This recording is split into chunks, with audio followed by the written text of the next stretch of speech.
The honourable member for Dartmouth South.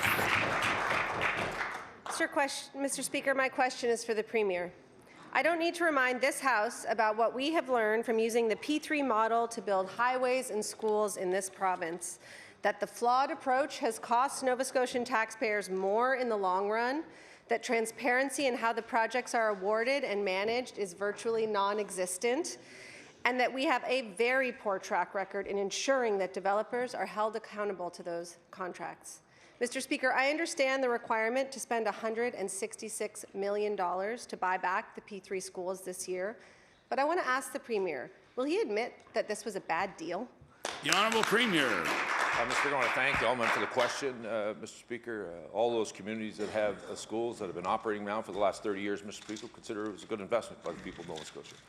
Mr. Speaker, the Honourable member, when they had an opportunity to be in government, Mr. Speaker, chose to do a P3 model, but in a convention centre, Mr. Speaker, while our hospital was leaking down in the South End of Halifax, Mr. Speaker, ignoring the very fact our healthcare infrastructure hadn't been invested.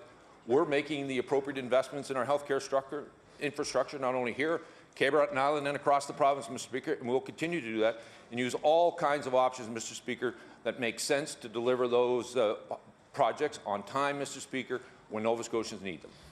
The honourable member for Dartmouth South.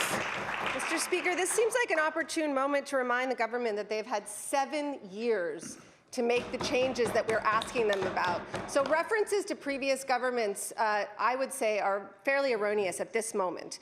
Mr. Speaker, when we question the rampant secrecy and mystery around the multitude of P3 projects from this government, hospitals, parkades, roads, things we need, but which, given their timelines, things for which we need to be collaborative, creative, forward-thinking, we are told to trust the government. Just trust us. Mr. Speaker, I can list a number of reasons that the public would be nervous to hear "just trust us" from this government, especially in healthcare.